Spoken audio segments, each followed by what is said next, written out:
ચાલો આપણે સાંભળીએ દશામાની વાર્તા। એક ગામમાં નદી કિનારે રાજમહેલ આવેલો હતો। રાણી રોજ ઝરૂખામાં બેસે ને કુદરતી સૌંદર્ય જુએ। એક દિવસે નદીમાં નહાવા ઘણી સ્ત્રીઓ આવી। આ બધી સ્ત્રીઓ શા માટે આવી છે તે જાણવા રાણીએ દાસીને પૂછ્યું તો દાસી બોલી કે આજે અષાઢ વદ અમાસનો દિવસ છે। આજે દિવાસાનો તહેવાર છે। આ સ્ત્રીઓ દશામાનું વ્રત કરે છે, તેથી નાહવા આવી છે। રાણી તો દોડીને કિનારે એક સ્ત્રી પાસે ગઈ અને બોલી કે બહેન, મારે દશામાનું વ્રત કરવું છે। ભલી સ્ત્રી બોલી કે સારી વાત છે, એ વ્રત કરવાથી સુખ સંપત્તિ મળે છે અને કષ્ટ હોય તો દૂર થાય છે। અષાઢ વદ અમાસ એટલે દિવાસાને દિવસે સવારે નાહીને દશામાની કથા કહેવી સાંભળવી, પવિત્ર જગ્યામાં દશામાનું નામ લઈ કળશ સ્થાપવો, પછી 10 શેરનો દોરો લઈ 10 ગાંઠો વાળવી, તેને કંકુ લગાડીને હાથે અથવા કળશે બાંધી દેવાનો, કળશનું પૂજન કરી દશામાની ભક્તિ કરવાની।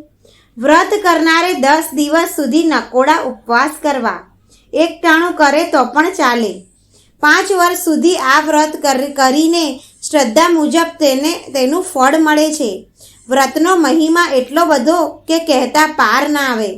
રાણી મહેલે ગઈ અને રાજાને વાત કરી। રાજા બોલ્યો કે વ્રત કરવાથી ફાયદો શું? રાણી કહે કે મન પવિત્ર થાય, તન નિરોગી રહે, દુખિયાને ધન મળે, વાંઝ્યાને પુત્રનું ફળ મળે। રાજા કહે કે આપણી પાસે વિપુલ ધન છે, એમાં તને શું ઉણપ દેખાય છે? વ્રત કરવા તૈયાર થઈ છે। રાજાના અભિમાની વચનથી રાણીને બહુ જ દુઃખ થયું। તેણે તો રાજા સાથે રીસામણા લીધા। આખો દિવસ ભૂખ્યા પેટે દશામાની ભક્તિ કર્યા કરી। રાજાએ દશામાની અવગણના કરી, તેથી દશામાના કોપથી રાજાનું રાજ્ય ખેદાન મેદાન થઈ ગયું। બાકી રહ્યું તે દુશ્મન રાજા રાજ્ય પર ચડી આવ્યો। એટલે રાજા રાણી 2 કુંવરોને લઈ પહેરે લુગડે ચાલી નીકળ્યા। થોડુંક ચાલ્યા બાદ રાજબાગ આવ્યો। તેમાં બધા વિશ્રાંતિ ખાવા બેઠા। તે બાગના લીલા ઝાડ ભળભળ સળગવા લાગ્યા। રાણી સમજી ગઈ કે આ માઠી દશાનું પરિણામ છે। રાજાને પણ એવું લાગ્યું। પછી તેઓ ત્યાંથી આગળ વધ્યા। રસ્તામાં રાણીની સહેલીનું ગામ આવ્યું। ત્યાં રાણીએ ખાવા આપવા કહ્યું। ત્યારે છણકા કરીને તે બોલી કે જા જા, હવે છેક અહીં સુધી રોટલાની ભીખ માગવા આવતા તને શરમ નથી આવતી? રાજા રાણી દેવને દોષ દેતા આગળ વધ્યા। કુંવારો ભૂખે તરસે આકુળ વ્યાકુળ થઈ રહ્યા હતા। એવામાં એક વાવ આવી અને બધા તેમાં પાણી પીવા ઉતર્યા, પરંતુ પગથિયા એવા લીસા હતા કે બંને કુંવારો લપસીને વાવના જળમાં ડૂબી ગયા। રાજા રાણી રડવા લાગ્યા। તેમણે પોતાની દશાનો દોષ કાઢ્યો। કલ્પાંત કરતા તેઓ આગળ નીકળ્યા। રસ્તામાં રાજાની બહેનનું ગામ આવ્યું। રાજાને મનમાં થયું કે બહેનને મેં વાર તહેવારે ખૂબ જ કપડાં દાગીના આપ્યા છે, તો તે જરૂર દુઃખમાં મને આશ્રય આપશે। રાજાએ ગામના પાદરેથી એક ગોવાળ સાથે બહેનના ઘરે પોતાના આગમનના ખબર કહેવડાવ્યા। બહેને સંદેશો સાંભળ્યો। તેને બબડાટ કરીને થોડીક સુખડી માટલીમાં ભરી તેના ઉપર કોળિયું ઢાંક્યું, ચંદરહાર મૂક્યો, પછી કપડાના કટકા વડે માટલીનું મોઢું બંધ બાંધી તે માટલી પેલા ગોવાળને આપીને કહ્યું કે હે ગોવાળ, મારા ભાઈ ભોજાઈને આ બધું આપીને કહેજે કે તમારે જ્યાં જવું હોય ત્યાં જાઓ। રાજાએ બહેનની ભેટ સ્વીકારી, પણ તેના વચનો હાડોહાડ લાગી આવ્યા। રાણીએ રાજાને કહ્યું કે હે નાથ, બહેનનું હેત જોઈ લીધું ને? આ તો સુખની સગી હતી। દુઃખમાં ભાઈ કોણ ને ભોજાઈ કોણ? જગતમાં બધા સ્વાર્થના સગા છે। ગામના પાદરે આવેલ ઝાડ હેઠળ બેસી રાજાએ માટલી ઉગાડી તો કોળિયામાં મૂકેલો ચંદનહાર વીછી થઈ ગયો। રાણીએ કહ્યું કે જોયું ને બહેનનું હેત? રાજાએ માટલી હલાવીને કોળિયા ને વીછી સાથે ફેંકી દીધું। માટલીમાં જોયું તો સુખડીને બદલે માટીના ઢેફા હતા। રાજા સમજી ગયો કે બહેન કદી આવું કરે નહીં, પરંતુ ભાગ્ય રૂઠ્યું છે તેથી આવું થાય છે। આમ વિચારી રાજાએ હિંમતથી પેલું કોળિયું વીછી સાથે ઉપાડીને માટલી ઉપર ઢાંકી દીધું અને માટલીનું મોઢું બાંધી તેને ઝાડની નીચે જમીનમાં દાટી દીધી. આગળ જતાં તરબૂચની વાડી આવી એટલે રાણીએ વાડીના રખેવાળ પાસે એક તરબૂચ ખાવા માટે માગ્યું.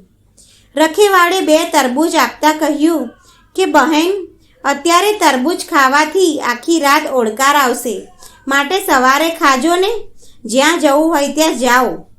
આમ કહી રખેવાળે વાડીના દરવાજા બહાર 2 ખાટલા ઢાળ્યા. એકમાં રાણી સૂતી અને બીજામાં રાજા સૂતો. પેલા 2 તરબૂચ રાજાએ ખાટલામાં રાખ્યા હતા. હવે બન્યું એવું કે એ પ્રદેશના રાજાના 2 કુંવરો શિકાર કરવા ગયેલા તે સાંજ સુધી પાછા ફર્યા ન હતા.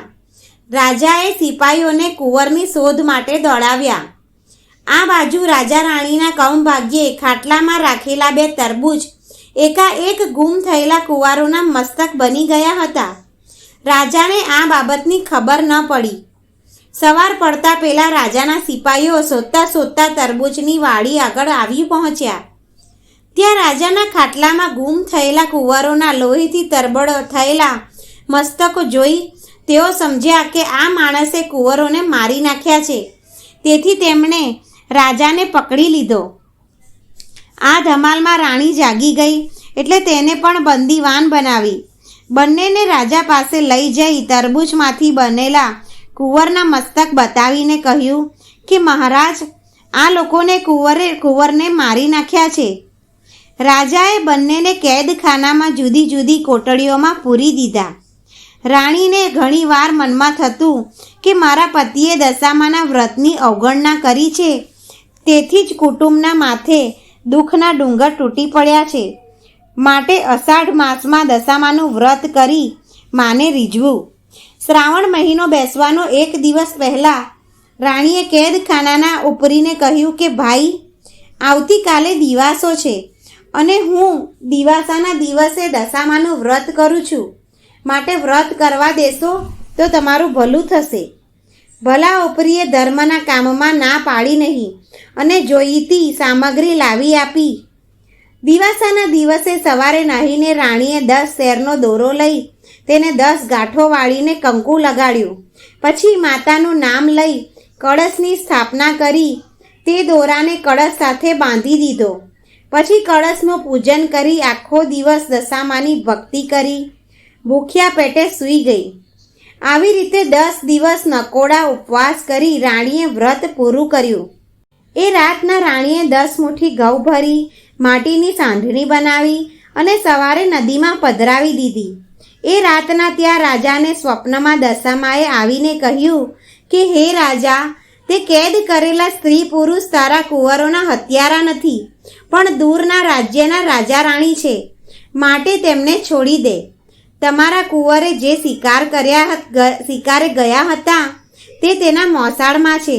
તેઓ કાલે સવારે હેમખેમ તારા મહેલે આવી પહોંચશે. તે જે લોહી નીતરતા મસ્તકો જોયા હતા તે માયાવી મસ્તકો હતા, માટે શોક ન કરીશ. સ્વપ્ન પૂરું થયું ને રાજા તો જાગી ગયો. તેને આખી રાત ઊંઘ આવી નહીં.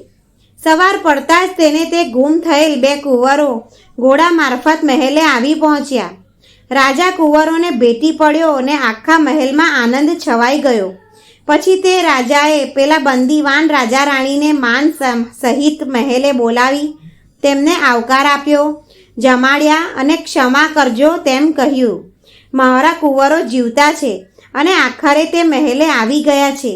મને લાગે છે કે કોઈ દેવીનો કોપ તમારા ઉપર ઉતર્યો છે, તેથી તમારી દુર્દશા થઈ છે. હવે દશા પલટાઈ છે એવું લાગતા રાજા રાણી પાછા પોતાના રાજ્ય તરફ નીકળી પડ્યા. રસ્તામાં રાજાની બહેનના ગામનું પાદર આવ્યું એટલે રાજાએ અગાઉ ઝાડની નીચે દાટી દીધેલી માટલી કાઢી અને મોઢે બાંધેલું લુગડું છોડ્યું તો માટીમાં સુખડી ભરેલી હતી.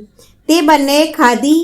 પછી રાણીએ કહ્યું કે નાથ, હવે આપણી વેળા વળી છે, માટે ધીમે ધીમે સર્વે સારાવાના થશે. આગળ જતાં પેલી વાવ આવતી જોઈ દશામાએ વાવમાંથી બંને કુંવરોને અદ્રશ્ય રીતે ઉઠાવી લીધા હતા. તે રાજા રાણીને પાછા સોંપવા દશામાં ડોશીમાં બની ગયા અને બંને કુંવરોને આંગળીએ વળગાડીને રાજા રાણી પાસે આવી કહેવા લાગ્યા કે હે વટે માર્ગુઓ, આ કોઈ રૂપાળા છોકરા ભૂલા પડ્યા છે તો તમે તેને લઈ જાઓ. રાજા રાણી પોતાના કુંવરોને ઓળખી ગયા. ચતુર રાણી દશામાને ઓળખી ગઈ. દશામાએ કહ્યું કે તારા પતિએ મારા વ્રતની અવગણના કરી હતી, તેથી તારી માથી દશા બેઠી હતી. મારા વ્રતનું તમને પારખું થઈ ગયું છે, એટલે તમે મારા વ્રતનો મહિમા સર્વને સમજાવજો. વ્રત કરનાર જરૂર સુખી થશે. રાજા રાણી અને કુંવરોએ દશામાને નમન કર્યું અને તે આશીર્વાદ આપી અંતર ધ્યાન થઈ ગયા. આગળ ચાલતા રાણીની સહેલીનું ગામ આવ્યું તો સહેલીએ બધાને આવકાર આપ્યો અને થોડા દિવસ પોતાને ઘરે રોકાઈ જવા ભાવભર્યું આમંત્રણ આપ્યું. રાણી બોલી કે બહેન, હવે અમારી દશા સુધરી ગઈ છે. ખરાબ દશા હતી ત્યારે મને ભિખારણ કહી હતી, માટે બહેન તારા ત્યાં અમે કંગાળ શોભીએ નહીં. ત્યાંથી નીકળી ગયા. બધા રાજબાગ આગળ આવ્યા તો બાગમાં બધા ઝાડ સુકાઈ ગયેલા હતા. ઠેર ઠેર સુકાઈને ખરી પડેલા પાંદડાના ઢગલા પડ્યા હતા. પણ બધા બાગમાં દાખલ થયા તો તેની સાથે જ બાગ લીલોછમ બની ગયો.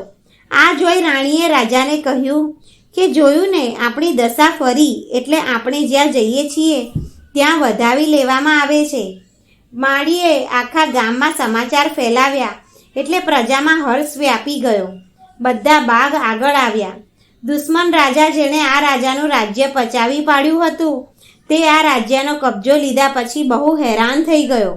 તેથી તે અસલ રાજાને રાજ્ય પાછું સોંપવા માગતો હતો.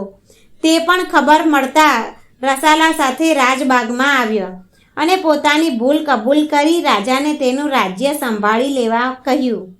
લોકોએ હર્ષનાદથી રાજાની વિનંતીને સ્વીકારી લીધી. પછી રાજા રાણી અને કુંવરો વાજતે ગાજતે મહેલે ગયા અને અસલ રાજાએ બધો વહીવટ સંભાળી લીધો. દશામાના પ્રતાપથી રાજા રાણી પાછા સુખમાં રહેવા લાગ્યા. રાણી દર વર્ષે દિવાસાના દિવસે વ્રત શરૂ કરતી અને 10 દિવસ સુધી નકોડા ઉપવાસ કરી માટીની સાંઢળી જળમાં પધરાવી વ્રતની પૂર્ણાહુતિ કરતી. આવી રીતે 5 વર્ષ રાણીએ દશામાનું વ્રત કર્યું. 5 વર્ષે વ્રતની પૂર્ણાહુતિ થતાં રાણીએ વ્રતનું ઉજવણું કર્યું. તેમાં ઘણા બ્રાહ્મણોને જમાડ્યા. પછી એક રૂપાની સાંઢળી બનાવી રાખી હતી. તે ગામમાં મોટા પંડિતને દાનમાં આપી અને તેના આશીર્વાદ મેળવ્યા. હે દશામાં, જેવી રીતે તમે રાજા રાણીની દશા વાળી, તેવી તમારું વ્રત કરનાર, તમારી કથા વાંચનાર અને સાંભળનારની દશા વાળજો અને સર્વ લોકોનું કલ્યાણ કરજો. જો મિત્રો તમને આ વ્રત કથા પસંદ આવી હોય તો આ વિડીયોને લાઈક કરજો, શેર કરજો અને ચેનલને પહેલીવાર જોઈ રહ્યા હોય તો સબસ્ક્રાઈબ જરૂર કરજો.